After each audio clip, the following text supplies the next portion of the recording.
don't know if you can hear that. On the whistle really is on the whistle this time, because I wanted to get those boos at full time. A very unhappy Emirates Stadium. Full time, Arsenal 1, Swansea City 2, and the boos are still ringing around the Emirates. And not for the first time tonight. It's been a very, very frustrated arena. Well, a disastrous result for Arsenal. Absolutely disastrous. And you know, we came into this game, they're just telling me the other scores. I mean, the most infuriating thing, Tottenham are about to lose at West Ham, Manchester City about to lose at Liverpool. A brilliant opportunity for Arsenal to gain ground on Leicester, who drew at home last night. And yet, I mean, those boos you hear now are for the referee. And Arsenal have a case with that. In the build-up to Swansea's first goal, there was a foul on Mesut Ozil. They had a penalty claim on Aaron Ramsey, denied in stoppage time, but Arsenal can't possibly argue they deserved to win tonight. For me, you know, I saw some people praising the first half performance, but there was a real lack of efficiency going forward. We did take the lead. Joel Campbell scored. He was probably the best player on the day. It was an excellent goal, clipped pass over the top from Alexis. Campbell ran onto it, and a sliding, sort of diving volley almost beyond Lucas Fabianski. I mean, Campbell paid the price for it by being withdrawn in the second half, and that was one of the times we heard those boos again ringing around the stadium.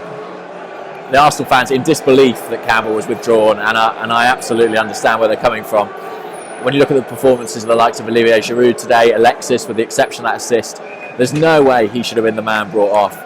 And yes, sometimes Arsenal's, well, mostly regularly is withdrawing him off about 70 minutes. Maybe there is a fitness issue, but Campbell didn't figure at the weekend. Didn't figure at all, and was much fresher than a lot of the outfield players. Should definitely have been left on, our most dangerous attacking player. What else to say about the performance? Well, as I say, Ozil seemed to be fouled in the build-up to Swansea's goal, but play to the whistle. You know, the reaction of the Mertesacker and Hector Bellerin appalling in allowing Wayne Routledge to run in between them and score. And from that point on, the doubt just set in at Arsenal. And in the second half, it was fascinating to watch Swansea's confidence grow as they realised that we're no great shakes. They realised they had nothing to fear. And Bafétimbi Gomis was bullying our centre-halves at times. They brought on Gylfi Sigurdsson at half-time. That was a real worry because his set-piece delivery is so dangerous, and unsurprisingly, he was involved in the winning goal. A whip free kick into that corridor of uncertainty. Cech didn't get there, and Ashley Williams nodded home. And I mean, from that point on, nobody in the ground, I don't think, felt that Arsenal were going to get back into this. People started trailing out of the stadium. There was no conviction from the players or the fans that we were going to save ourselves. I mean, it was a really disappointing performance. At times, our midfield completely absent.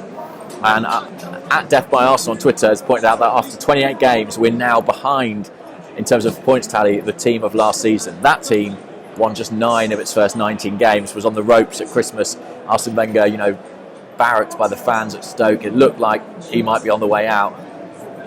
And we're now below that team in terms of our performance this season. Infuriating, and particularly when the chance to win the league, I said this after the Ireland game, is so obviously there. You know, when we sold on Robin van Persie, it felt like we had handed the league to United that season. Right now, it feels like we are handing the league to Spurs, the one thing worse. And they lost tonight, granted, but they're still above us, and I think they've still got the most favourable fixtures. We still have to go in the league to Everton. Tottenham this weekend, what a massive game. Manchester City, West Ham, who beat Spurs tonight. I mean, it does not look like we're going to do it at all. And so much of it, I think, stems from this culture of accepting failure. It's just too easy to fail at this club. It is too easy to fail. And that has to go back to the manager. And people say to me, I don't talk enough about the manager. And genuinely, that's because I feel it's almost a moot point.